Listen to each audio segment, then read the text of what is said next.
Welcome to the Bill Walton Show, featuring conversations with leaders, entrepreneurs, artists, and thinkers.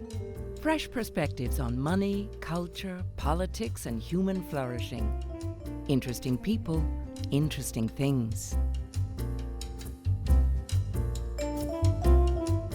For decades, the United States has vastly underestimated the threat coming from the Chinese Communist Party. After achieving victory in the Cold War against the Soviet Union, U.S. political leadership, starting with the Clinton administration, has made a continuing string of strategic blunders that have brought the United States to the point where, after building China up for decades, we now face an enemy that possesses equal resources. Washington, Wall Street, American multinationals, and other pro-engagement elites have funded and supported the CCP since the 1990s. They have been behind the push to send American manufacturing and jobs to China. They've offshored the manufacture of critical pharmaceuticals to China. They've facilitated the loss of American intellectual property and manufacturing know-how to China. And now, with their grotesque climate change agenda, they've made America's energy future dependent on China. As a result of these and many more mistakes, the U.S. is in the midst of losing its dominant position in the world. Why and how did this happen? Who is behind this madness, and what can we do about it? With me, or for some very interesting answers, are the authors of a powerful new book, Embracing Communist China, America's Greatest Strategic Failure. James E. Fanell, a retired U.S. Navy captain and the former Director of Intelligence and Information Operations for the U.S. Pacific Fleet, and now a government fellow at the Geneva Center for Security Policy, and my returning guest and friend, Bradley A. Thayer, Ph.D., who's an expert in Chinese grand strategies and the history of Chinese and Western strategic thought. He's also a former visiting fellow at Magdalen College, University of Oxford. Both are founding members of the Committee on Present-Day China. So Brad, how did we get here, and what are we going to do about it? Well, great. Well, Bill, it's great to join you today, and it's our pleasure to have this discussion with you. That's what we address in the book, Embracing Communist China, America's Greatest Strategic Failure, is how did this happen? How did China go from an underdeveloped country in 1990, about 0.6% of world gross domestic product? So not even 1%, given its considerable population, to, in 2019, approximately having 19% of world gross domestic product. So in 30 years, it rose, as you said in the intro, and that is a remarkable fact in international politics that needs to be explained. But it's also, it has happened rarely in international politics. Bismarck's Germany, for example, rose spectacularly, and then Japan, after 1868, did so as well. But moreover, the United States, as you anticipated, funded the rise of the Chinese Communist Party and kept it in power. And so that has never happened before in international politics, where one state, the dominant state, the United States, would fund the rise of its enemy, the Chinese Communist Party. So that's the central question of our book, and our central arguments are that it was first Deng Xiaoping's genius. The fact that this guy, Deng Xiaoping, the communist leader at that time, was a strategic genius who recognized that he could make Wall Street, U.S. business, the Chamber of Commerce, his partner. And he could work with them to essentially ensure that they're invested, and they would in turn use their own influence in Washington, for example, and elsewhere, to help the CCP. And then it was also, of course, U.S. politicians and businesses that sought to shift manufacturing, U.S. manufacturing, investment, and so much other to China. So those are the big arguments of the book. Year after year, we threat deflated, as we describe it. Threat deflation being consistently, year after year, underestimating the threat from the CCP as year after year it became stronger. Well, but we base our thinking about all things international and strategic based on, I guess there's an essay that came out, very famous one called The End of History. Was it Francis Fukuyama? Yes. And it was just after the collapse of the Soviet Union. And in it, I'm reducing this to a ridiculous, simple formulation, but he basically said, look, the Soviet Union's collapsed, liberal democracy has proved itself ascendant. We don't have anything to worry about anymore. We don't have any really big enemies, and so we can afford to take this little country, China, under our wing and help them and turn them into a liberal democracy just like us. Jim, what are your thoughts on that? Yeah, that we write about the end of history from Fukuyama in our book, and it's very clear that there was a point in history around this 89 to 91 timeframe where the central threat that we had been facing from the Soviet Union had gone away, so we were told, and therefore we were sitting on top of the pile, if you will, and we didn't have to worry about anything. So there's a bit of hubris, there's a bit of arrogance, there's even a bit of racism, I guess you'd say, and towards the way we looked at China and didn't think they could possibly be a threat to us. But more importantly, I think, as we say in the book, it's really the idea that we, and you mentioned this, we thought we could make the PRC become more like us, that they would see the value of the system that was created in the post-World War II era, and that they would just naturally drift towards that, away from any thoughts that they had about being a communist nation. So we didn't fundamentally understand communism. We didn't understand the Chinese Communist Party's commitment to that ideology, and as such, we allowed this, hubris and arrogance to take hold of us. Well, that and may I think be that's okay. what's put us in a bad position. Well, that may be okay for people like me who aren't really paying attention to China or grand strategy. I mean, I came out of Wall Street myself and doing private equity, but for people in the intelligence community, shouldn't we ought to have known better? Even in the 90s, even when Clinton was... Well, absolutely, this all Bill. kicked off. Clinton became president January 1993, and that's when this really took off. That's right. And it gave rise to what we call the engagement school, where the idea was that by engaging with the Chinese Communist Party, we could reform it, and they would, in time, be integrated into, if you will, the international liberal order. And in fact, what happened is they continued to rise. They took what they could from us, either legally or illegally, and used their increasing economic wealth to expand their influence in the United States, but expand their military, their diplomatic might, to expand their reach around the world. And Jim has ample experience in that. I'm sure he'll address, having been involved in the intelligence community during those years and after, where he witnessed the rise of China's growing military power. Jim, what was your role then in the Pacific region? Well, I had many roles. I spent most of my entire career in the Pacific. When I was a junior officer, I stood watch at the Joint Intelligence Center Pacific, watching Soviet ballistic missile submarines. So when the wall came down, you had this factor of the so-called collapse of the Soviet Union, but our system for quite a while didn't know what to do with that. So we were constantly wondering, the ballistic missile submarines and their ICBMs and their military didn't just vanish overnight. It was still there. And so it was still considered by the military and the IC still to be the predominant threat. But then we had, Desert Storm. And I think really that for me is the turning point in my recognition of how things changed, was that Desert Shield, Desert Storm started us off on this kind of what we talk about in the book, these minor distractions or minor wars. Now, they haven't been minor to any American that died and gave their life for our nation in Iraq or Afghanistan throughout those 35 years.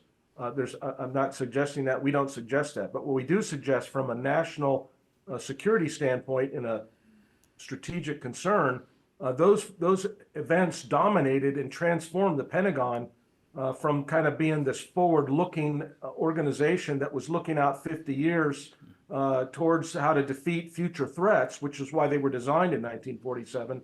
We lost that focus, and we started having later on, a Secretary of Defense Gates who said, hey, I don't really care about what's in the future. I have to fight today's war. And this got us distracted. He did indeed. I mean, as we argue in the book, it was the focus on the small war of today, the Afghanistan, the Iraq campaigns, rather than recognizing that the 800-pound gorilla in the room, soon to be 1,600-pound gorilla in the room, was the People's Republic of China, the PRC. And so we had, if you will, a tunnel vision where we were focused on the event of the day, while the 1,600-pound gorilla was increasingly throwing his weight around. And that was equally, the U.S. military's got to chew gum and walk at the same time. And sadly, under some secretaries of defense and with presidents up until Trump, you had a focus on, again, those small wars at the cost of dealing with the fundamental issue of the 21st century, which is the competition between the United States and the People's Republic of China. And then 9/11 happened, and the small war world was on steroids. Right. So we had 9/11, of course. We had wars in the Balkans. Bill, you'll remember those well, with the breakup of Yugoslavia, in Bosnia, in Kosovo. And then 9/11 happens, of course, with the immediate attention to Afghanistan, and then Bush and Cheney obviously move against Iraq, leading to considerable military commitment there, and a focus really on Southwest Asia, the Middle East and Southwest Asia, to which Communist China's leaders at the time must be thanking their lucky stars that they had that focus. We were obviously very intensely devoted to that. While they continued to rise and they began to expand their military footprint against the Japanese in the East China Sea, but also in the South China Sea, building islands, for example, as well as taking the Spratly Islands and Scarborough Shoal, some of the Spratly Islands, and Scarborough Shoal, which was essentially taking that away from the Philippines, right? Scarborough Shoal is legally belongs to the Philippines. And the PRC essentially just took that from the Filipinos. So it's naked aggression that we've been witnessing from China, to say nothing of the pressure against Taiwan or the crushing of democracy in Hong Kong. So Ding, I don't know if he coined the phrase, but what I've heard is it's hide and abide, or abide and hide. Yes. And that's where they lay low, they build their capabilities, they don't really reveal their long-term strategic intent and take advantage of our naivete. And Ding is the architect of that. When was Dean president of China? Was that in the 90s? Well, he was. He died in 97. So Yeah. he was essentially, after Mao died, there was a brief Gang of Four where you had essentially Maoist rule continued for about a year. But by 78, Deng Xiaoping was in charge of China. An individual with a very colorful background who'd been purged and come back, had more lives than a cat. But from 78, really until his death, he was in charge of China, and he indeed had that strategy, what's called the 24-character strategy or the 28-character strategy, which is hide and bide, which was the argument. The Chinese Communist Party is at a period of severe vulnerability, and the Americans may execute regime change against the Chinese Communist Party. That was their fear after Tiananmen, when you had the death of communism in Central and Eastern Europe, and then the Soviet Union itself. Deng's great fear was the United States would use its leverage to evict the Chinese Communist Party from power. So he adopted that lie low strategy by hiding and biding, growing while essentially not making any threatening moves, and then reaching out to American business communities, Wall Street, to turn essentially Chinese manufacturing capability over to them. He could make them partners. And that was the dawn of the engagement school, really, that came And that was under Clinton. That was in the 90s under Clinton. Then you had Bob Rubin as U.S. Treasury Secretary. Lloyd Benson, and then... I want to focus on Mr. Rubin because he'd also been head of that little company up in New York called Goldman Sachs. Indeed, yeah. And Goldman Sachs went to China with a lot of passion and greed and made a fortune, and bringing U.S. capital and I mean, the story, raising money for Chinese companies. I mean, all the problems we see today with American investor dollars in Chinese companies actually started with Goldman Sachs in the 90s. Jim, Brad, I'm talking from my world. It just seems like there was a gold rush that went on, and we gave them the green light. But the thing is, I want to probe a little bit though, because was there no one in the intelligence community that said, "Wait a second, guys, we know it is it Ding or Dung you pronounce it?" Deng Xiaoping. Okay. Well, anyway, so did no one see this happen, and they just weren't listened to? Actually, Roxy, our guest dog on the set, did see it happening. She prescient. Okay. So Jim, or Brad, either one, what was going on inside the walls of the Pentagon when we were launching this love affair with China? Well, I think it's fair to say that, when we get to this point where Deng opens up and reforms and says we're going to open up our economy so guys like Rubin can rush in and make their billions, if you will. At that time, the PLA was decimated. You'd had kind of no growth from the Mao years, and in fact, negative growth with the Cultural Revolution. So their military had been decimated. He had destroyed rank structure. There weren't even ranks. There was no officers. There was no enlisted. They had no modernization. They had nothing. Their military was no threat at all. So from the 80s, the late 80s, up until the 95, 96 Taiwan missile crisis, there was no real reason to have a immediate threat from the Chinese. They didn't present an immediate threat. But, and I would suggest that the 95, 96 missile crisis even reinforced that, because when we sent our two carriers there, when Clinton sent the two carriers there, the Chinese could do nothing. So it reinforced to the establishment, to the Pentagon and to the IC, that, see, there's nothing to worry here.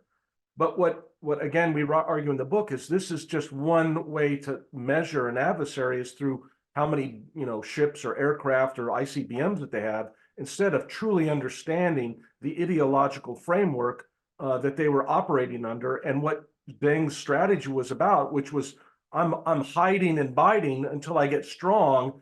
And they never envisioned that 30 years hence you'd have a guy like Xi Jinping, who's now completely taken the mask down and said, "Hey, I'm ready to dominate you, and I can, because for the last 30 years I've been building up the military." But from that period, from 89 until 96, 97, 99, the Department of Defense and the IC basically didn't see anything. And that's a failure to see something that they should have seen that wasn't immediately present. And one of the impacts that we had from, and it comes up in 9/11 a few years later, but it's this idea in the IC that you have to have something tangible before you can make an intelligence assessment. Remember, everybody after the WMD commission, they said, "Oh, there's this problem with, we got overextended and we said there was WMD in Iraq, and that was false. So therefore, from now on, all intelligence has to be documented." And it's a complete antithesis of what intelligence is supposed to be about, which is to take disparate pieces of information, link them together to understand what the future is going to be. And now we had a compound problem of a decade of where we didn't consider the PRC a threat. We were diverted into the Middle East, and then 9/11 happens, and it compounds the IC's problem, because now we institute a series of rules and regulations that tell intelligence professionals, "Hey, you can't make an assessment unless you have a piece of paper that says so-and-so is going to do something." So when I arrived at the Office of Naval Intelligence in 2006 out there in Suitland, I was a China senior intelligence officer, and we had line analysts that were afraid to make assessments about the Chinese were going to get an aircraft carrier, because they were told, "Hey, we don't believe that's going to happen, so therefore we're not going to write about it." "Oh, you can't say that Chinese have an evil intention because you don't have a piece of documentation that says that China wants to invade Taiwan, so we're not going to go there." And we compounded that. So that's what we've been facing these last 25 years. And it only really changed, as Brad said, when Trump came in, and it became so patently obvious that China had, as I say, taken the mask down and was ready to follow on with their great rejuvenation that they talk about, of the China dream. Well, indeed, it was that by the time that Trump was president, of course, it was undeniable. Bill, the tragedy of really what has happened was that with the death of the Soviet Union, we had, if you will, a Pax Americana, where the United States was the dominant state. And we had the ability, we were very secure and had the ability to work with our allies to ensure stability. And that was sacrificed really by the engagement school, who added rocket fuel, if you will, to China, right, to the growth of China so that they could expand their capabilities.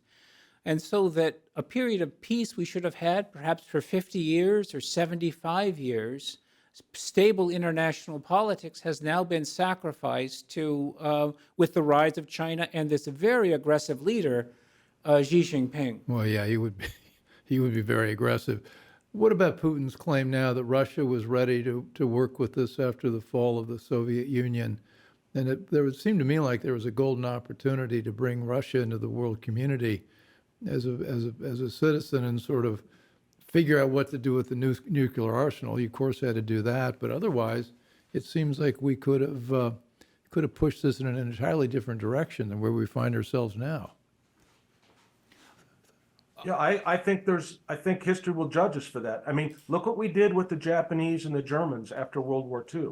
Right. We were somehow able to come to some modus vivendi to work out a new world order that allowed everybody to benefit under the principles and values of America that have benefited not just Americans, but the whole world. But we couldn't do that with Russia, and now it's clearly impossible at this point. Yeah, so staying with the 90s, and let me turn to something that Brad keeps reminding me. When I talk about the Chinese, I tend to think of the Chinese imperial, and the emperors and the old Chinese rulers. And Brad constantly reassures me, remember, Bill, these people are communists. And that informs with a much more ferocious agenda than your ordinary would-be empire builder. Indeed, Bill. The Communist International that was created in Moscow in March of 1919, sometimes called the Third International, was responsible for the creation of the Chinese Communist Party. And they played an instrumental role in bringing it along. And so the influence of Lenin and the influence of Stalin were heavily weighed on Mao Zedong.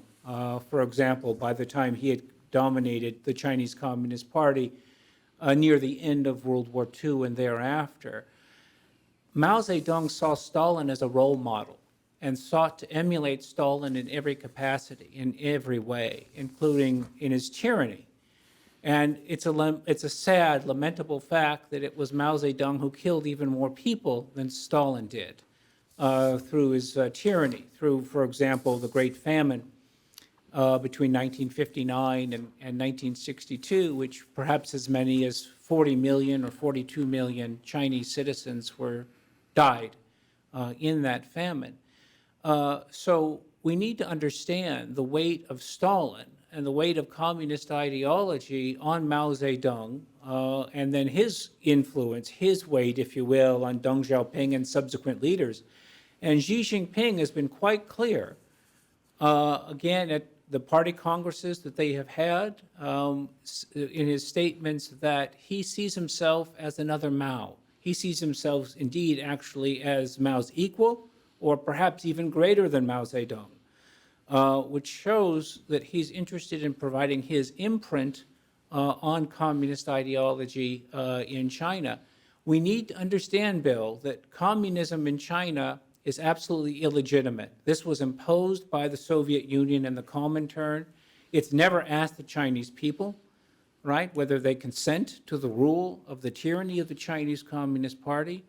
It has suppressed the Chinese people and oppressed them. It has killed them. It has been nothing but a terror and a loathsome polity imposed on a great civilization. The Chinese civilization, of course, is a great one that has done wonderful things.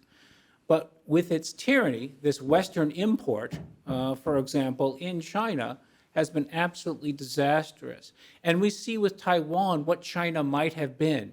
If the nationalists had stayed in power, you would have had essentially democracy in China today, as Taiwan moved from a period of dictatorship under Chiang Kai-shek to great democracy that you have today. Most recently, you're captured by the January 13th, 2024 elections.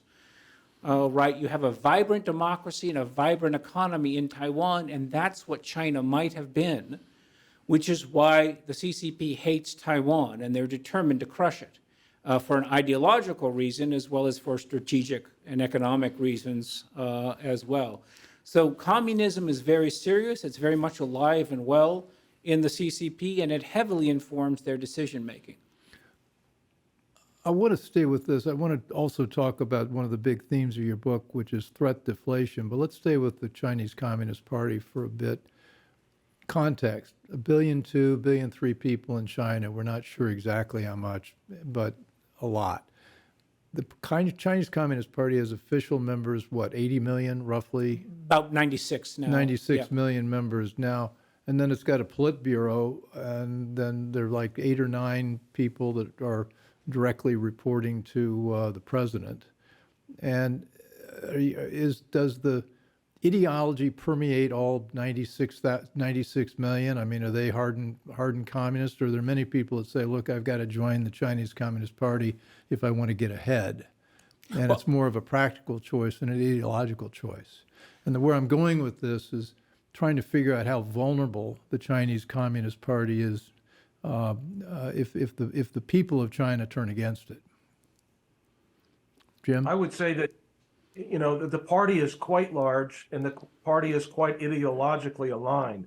So the notion, and I think your question that, you know, you've been asking about, you know, the ancient, you know, they like to trade and maybe we could work something and we can assuage them away from this ideology. And I think that's wrong. I think the fact is that they're dedicated to this ideology, and they have people that are working it up and down the line, and it has historic problems with you know, corruption and things of that nature. But Xi's been all over the anti-corruption campaign, and they know that they have this internal fear that with 1 billion plus people, that if they don't control every aspect of life, this could get out of control. And so there's almost this vicious circle where control begets more control because they know that they must maintain it. And so I think, as Brad says, it is an illegitimate ideology. It doesn't come from Han historic, you know, China. It comes from Europe. So that's where the vulnerability is to get to the people, to explain to them that they're being held back, they're being repressed, and that they could do a lot better for themselves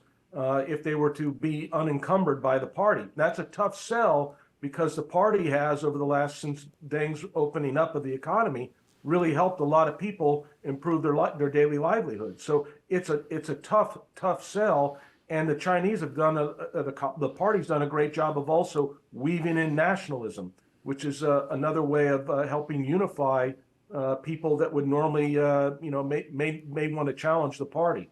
So I think we have a high bar for us to get in and make that cleavage, but the idea of saying that the party itself is not believing in their rhetoric, I think they're all buying into it, and it's all part of their own social and personal salvation, if you will. This is Bill Walton of the Bill Walton Show, and I'm here with James Fanell and Bradley Thayer, authors of a really interesting book. It's 200 pages of chock-filled with what you need to understand about our relationship with China. It's called Embracing Communist China, and we're just talking about that very fact that it is communist China, or at least the leaderships are communist. Now, one thing, as I mentioned, my background's in finance.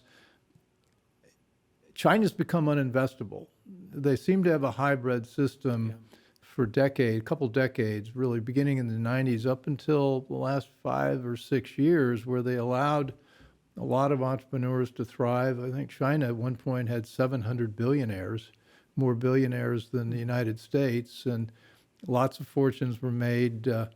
Venture capital from the U.S. was pouring in, private equity, multinationals. Didn't Merck build a big R&D center just outside Beijing, about a $2 billion investment? So we of the business community were rushing in, that we were welcomed.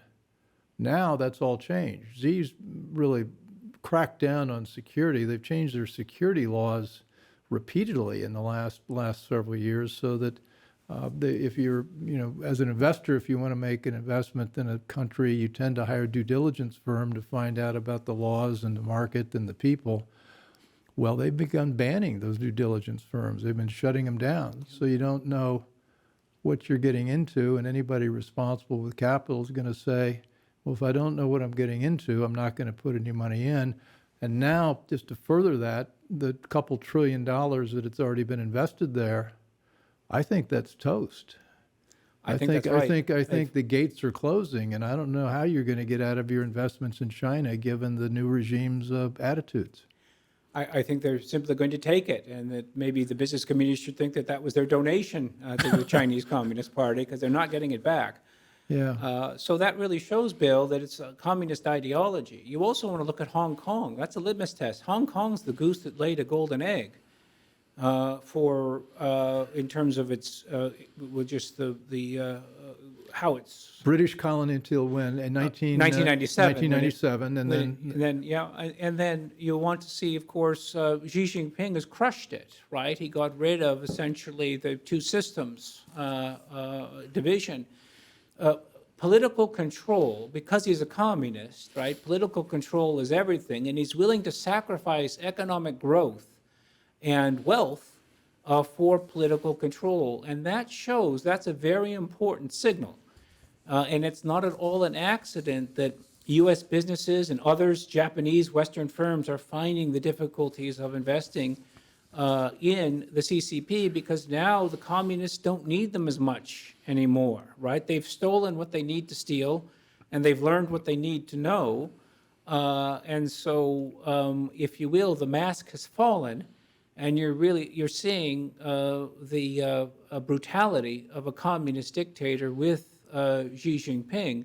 And that does not augur well for obviously businesses, but for stability, for peace in international politics, because he's determined to crush opposition within China, of course, to his rule, but also to seize Taiwan, to conquer Taiwan.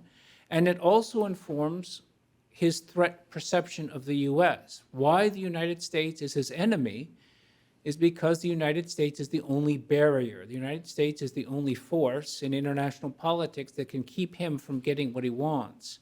Because he's a good communist, he doesn't like, obviously, Western democracy and capitalism, and that also informs why he sees us as an enemy.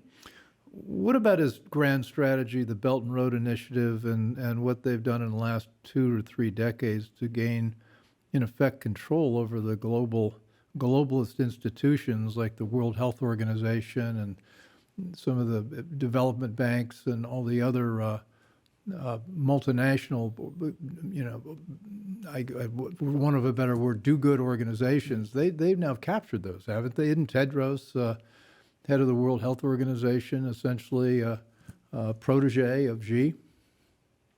Yes. Jim? They have a plan. They have a strategy. In this idea of their economy, a friend of ours named Paul Midler has written a couple of books about China's economy from his experiences in China, and he likes to remind me that China's exports are only about 20% go to the United States. So they export around the world, and as Brad said, they've stolen our technology. They've stolen our capacity to build the things that we used to build. And so the idea of, they not needing us, I think is true. But on the other hand, last November, we saw Xi Jinping get a standing ovation twice from 400 of the world's, or the United States' richest people. And Tim Cook and others are still investing in China.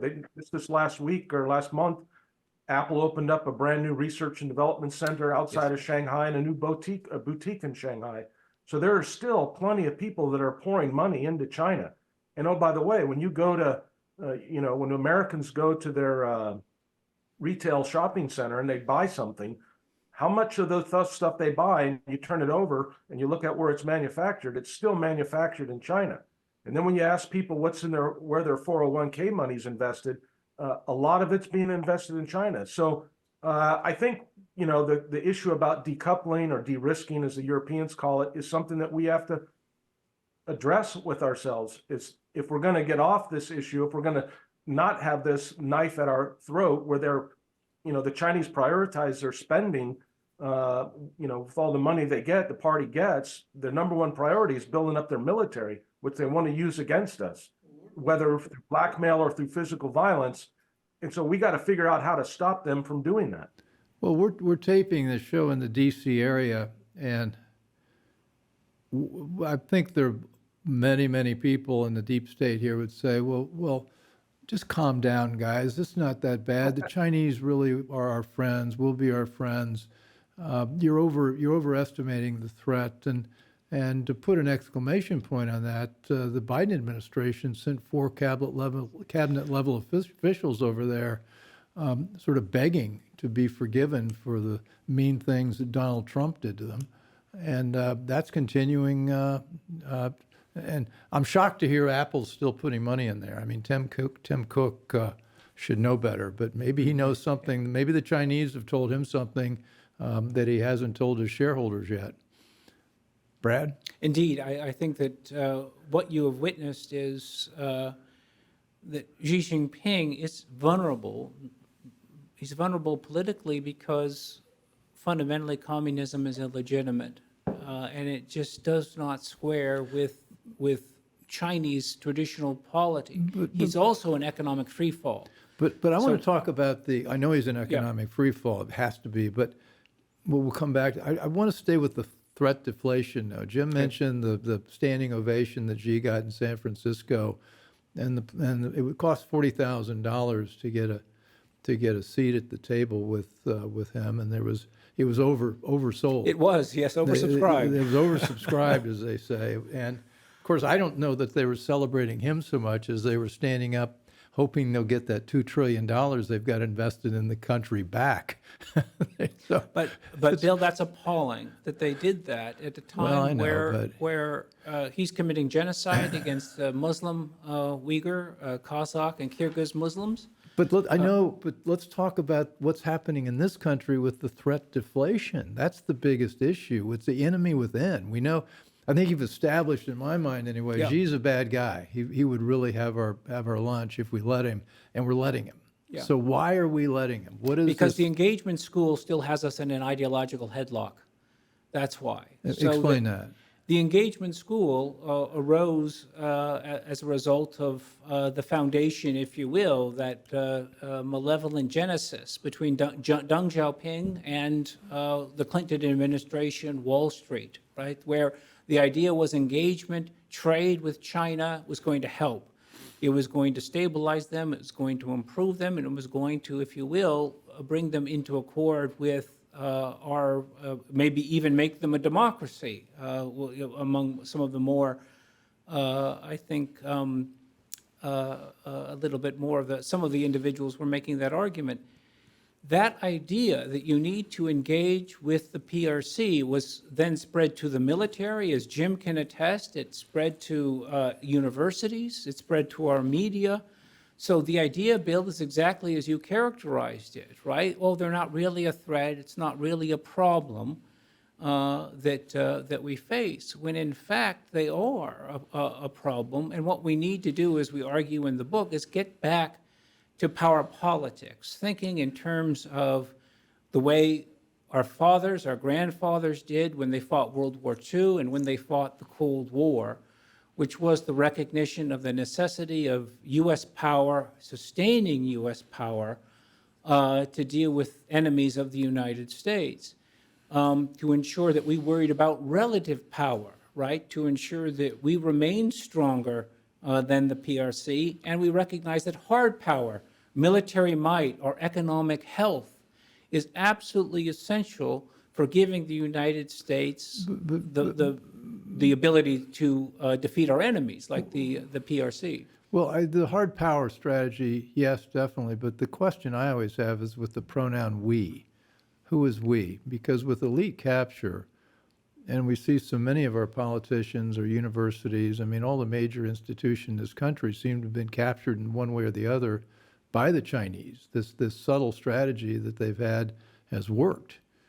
And I think you've got a blurb in your book from what Robert O'Brien, who was the national security advisor to President Trump, saying every time they announced something against China, the White House switchboard would light up with calls from Hollywood, from Silicon Valley, from Wall Street, from everywhere defending China. And so when we talk about a grand strategy, we got to assume that most of the elites in this country are up for that game, and I don't think we are. I mean, that's my concern. Assure me I'm wrong. Yeah. You can't prove you're wrong, and the evidence is very clear that we have put ourselves in a position where we're behind the eight ball. In terms of threat deflation in the military, I mean, I can just give you a few examples. I mean, in 2008, December, the Chinese sent their first naval escort task force to the Gulf of Aden to patrol, when you remember the Somali pirates were disrupting commerce through the Gulf of Aden up through the Red Sea. And when those first ships went out, the established intelligence community and our think tanks all said the Chinese would have dramatic problems sustaining a force out there. They wouldn't be able to do it. They wouldn't be able to keep the ships operating. They wouldn't be able to fly helicopters. They certainly wouldn't fly helicopters at night. They wouldn't be able to do any kind of operations. And here we sit today, 15 years later, 17 years later almost, and they've been running naval escort task forces every day since the first one went out there, uninterrupted, operating without problems, doing NEOs, non-combatant evacuation operations, escorting, thousands and thousands of their own ships. Just this last couple of weeks, they did a major naval exercise with the Russians and the Iranians. It was the second naval exercise in less than a year. The last one had been down in South Africa. I mean, there's all kinds of, we could go down a laundry list. We mentioned some of them in the book. Jim and Brad, what's your estimate? I mean, I mentioned that they're a power of equal status now. What's your estimate of their hard power? Submarines, nuclear, Navy, Army, whatever, their hard power versus our hard power. We are not in a position of strength in the Western Pacific. If you're going to talk about a conflict in the Persian Gulf, maybe or maybe not now. As I said, the Chinese just ran an exercise with the Russians and the Iranians in the Gulf of Oman, just at the southern entrance of the Strait of Hormuz. And they were doing that for the purposes of maintaining stability in the maritime domain of that region. While we are trying to do Operation Prosperity Guardian, where we can't even get a coalition together to help us defend against Houthi rebels that are shooting anti-ship ballistic missiles at our ships for the first time in history that's been done in conflict. And that technology came from China. But when you go back out to the Western Pacific, they have the largest Navy. They have the largest Air Force in the Western Pacific. They have the largest strategic rocket force. In the last 3 years, they just built 300 to 350 nuclear ICBM silos in central and western China that were pointed at us. And just yesterday, the commander of the Indo-Pacific Command, Admiral Lung Aquilino, gave testimony before the Senate and said, hey, just to remind you, China will be able to invade Taiwan in 2027. Now, I think that they had been given the orders to do that. We know both Hu Jintao and Xi had given orders to the PLA to be ready by 2020. But that's just 3 years away. It's actually less than 3 years away. And now this is the second Indo-PACOM commander to say this on their way out the door. And yet it has no bearing or impact on the U.S. In fact, we just got, some more news today that this new budget, or not today, but this last couple of weeks, that, we're heading the Navy back down below 290 warships. So we're continuing the decline of the U.S. Navy that really ramped up under Obama, was arrested and started to reverse under Trump, and is now back down again under this administration. We're going to build 6 new ships next year and decommission 19. So we're not recognizing the threat. They've also demonstrated capabilities we don't have yet with hypersonic missiles, which are very worrisome because of the ability that gives the Chinese military to hit the United States. They have, if you will, local superiority in ballistic missiles and cruise missiles in the around Taiwan, which is very worrisome because, Bill, what we want to do is deter war. We don't want to fight a war with China. We want to deter a war, and that deterrence requires strength, and that requires overwhelming conventional and nuclear superiority, which we do not have at this time. Again, year after year, we watched their capabilities grow, and year after year, we did nothing while our capabilities atrophied. They have a dynamic nuclear infrastructure where they're able to make nuclear weapons, right? We have a nuclear infrastructure which is handicapped by many, many issues and has very limited, if you will, it's coming through a straw rather than a drain pipe, the way the PRC's nuclear infrastructure gives them tremendous capabilities. So under a hyper-aggressive leader like Xi Jinping, those capabilities are going to be used. And that also is a direct threat to the United States, to the American people. The balloon that you'll recall about a year ago floated over the United States to the humiliation of the United States was a very important signal. It was not just an intelligence collection device, which it certainly was, but it was a signal that China can reach out and touch Americans, right? They can reach out and hurt Americans if they so choose. An open border where we know thousands, if not tens of thousands, of very likely People's Liberation Army or MSS or Chinese PRC police individuals are coming through that open border. They are here to perhaps commit covert action activities, assassinations, destruction against American targets. So we have now a situation where a balance of power is beginning to shift against us due to our inaction, and that inaction is due to the engagement school. Again, always threat deflating the PRC. What's the morale like in the military now, the Navy? It strikes me it's almost like being in the Border Patrol in the southwest of the United States, where you've got an administration that's not dedicated to protecting America and projecting power in the world. Just the opposite. It seems to me if I'm in the military now, I've got to feel like, what are we here for? What are we doing? Jim, what are your colleagues from the old days saying? Well, I can just tell you what's just reported in the news today. The USS Boxer Amphibious Ready Group is unable to get underway for deployment. This is the third such time in the last year that they've failed to get underway, and they were failing inspections, and it's talked about the failure and the low morale amongst the crew. Remember a couple of years ago, we had the USS Bonhomme Richard burn up at pier in San Diego. We had in 2017 two collisions of two U.S. Navy destroyers out in the Western Pacific that killed 17 sailors.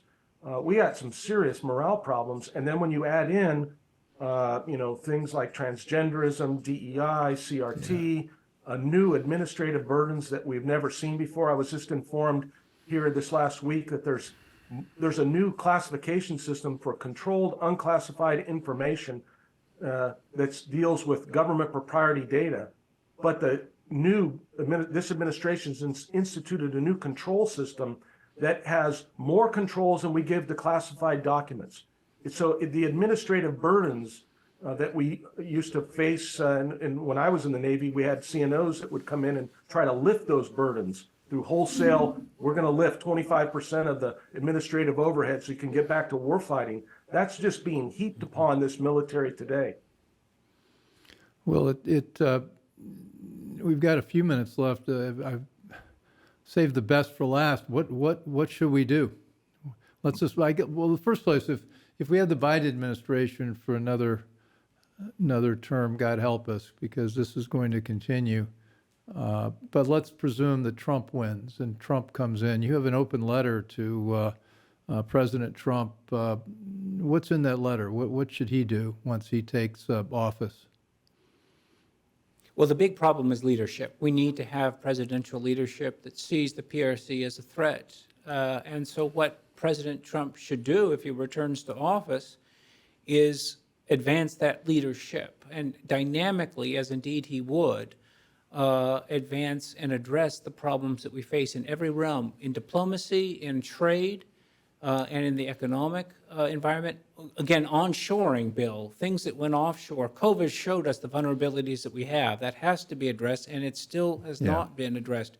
Internally, dealing with these individuals who've come into the border, the biological weapons laboratories that we found in the United States, at least one in California, establish the force structure that we need to have, restore morale to the services, and provide the services with the weapons that they need, reassure our allies who are willing to stand with us, including Taiwan, right? Let's recognize Taiwan and make it an ally and increase our force posture there in conjunction with the Japanese, the Indians, the Australians, and the tremendous number of allies we have around the world, as well as, Bill, people of goodwill who want to help us. So in every realm, if you go around the horizon, there's much to be done to address the problems that we face, not only from the threat, but because a big cost of the Biden administration was opportunity cost, right? And that, again, there was not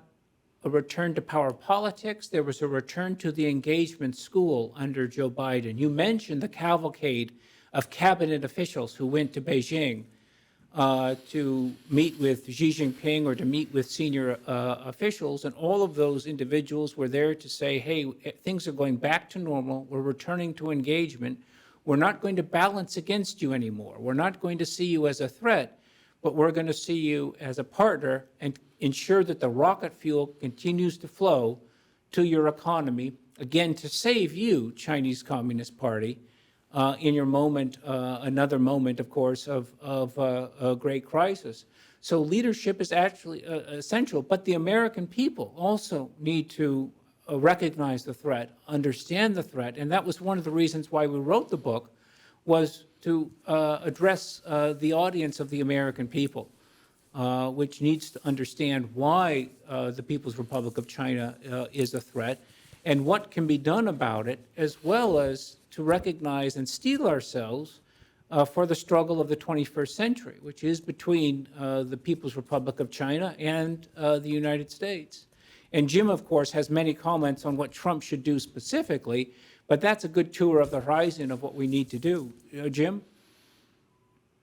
Yeah, I fundamentally agree with everything that Brad said, and leadership is really the main element, I think, for November. We need to have somebody in the White House who's going to stand up and use the bully pulpit to reshape our nation back to, as we say, and we wrote a letter to Trump back in the day about staying the course, getting on this course of confronting an existential adversary, one that is avowed to destroy us. It's not, we didn't make that up. That's their own words, that's their own strategy. And in terms of their own strategy and words, they are on they're on a timeline, and that's another element of this that we need to be cognizant of. The Chinese Communist Party is on a timeline to restore the nation that they see as theirs, and so they believe that they have a lot of territory that was stolen from them in the century of humiliation and more, and they've been trying to get it back. Preferably, they, like they did at Scarborough, without firing a shot, or building those islands in the Spratlys without having to combat anybody. That's what they'd prefer to do. They took Hong Kong without firing a shot. They were able to subdue Xinjiang and put 1 million people in concentration camps, essentially without firing too many shots with other nations. But they're concerned about Taiwan, and so they have a plan. And the plan says if all these non-kinetic tools don't work, diplomacy, economy, economics, and information warfare, if that doesn't work, then we're ready to go to war. And we don't want that to happen, because the impact of that obviously would be bad for the people of Taiwan, but it would also be dramatically bad for the American people. It would alter our lives forever, because it would essentially erode any trust in America around the world. We're already facing, lack of trust from what happened in Afghanistan, what we see in Ukraine, what we see in Gaza right now. Israel. Israel. What we saw with, even if you go back to the Iraq War, I mean, there's all kinds of problems with us having trust internationally. And if we were to let the Taiwans go, that's a major, probably the last blow to American. The only thing is worse than having America being your enemy is having America be your friend. We've been a treacherous ally. An aphorism from the Cold War. Yeah, well, that's relevant today. Well, this has been a sobering show Brad and Jim. I appreciate the time. We've got to wrap it up. I think we ought to come back someday to talk about that century of humiliation, because those 100 years between the opium wars and today, I guess 1949 when Mao took back in, they're now fighting those opium wars again with fentanyl. Indeed, and an open so border. They see this as payback. Indeed, yep. If you open your border, anything can come through, Bill, And it will, yeah. Not good things. Well, this has been tremendous. Jim's calling in from Switzerland, and I'm happy we could have you join us from there. And Brad's right here with us. And the book is Embracing Communist China. And in 170 pages, you'll know really essentially what you need to know about what's at stake, what's happened with China, how we got where we are, and most importantly, what we can do about it. So anyway, guys, thanks for joining, and I'll have you back. I'm now a member of the Committee for the Present Danger of China, and you're my founding partners, so I look forward to working with you on that. Thank you, Bill. It was our pleasure to join you. We're going to keep up the fight. So anyway, thanks you all out there for joining. As you know, you can find us on all the major podcast platforms, on Substack, on Rumble, on YouTube. I don't think we said anything in this show particularly that would get us censored on YouTube, but you don't know yet. Anyway, so thanks for joining. And as if you're not already a subscriber, please subscribe. Tell your friends to subscribe. You'll hear a lot here that you won't hear anyplace else. And it's all good information you need to know. And so thanks for staying with us. And we'll be back to talk with you real soon.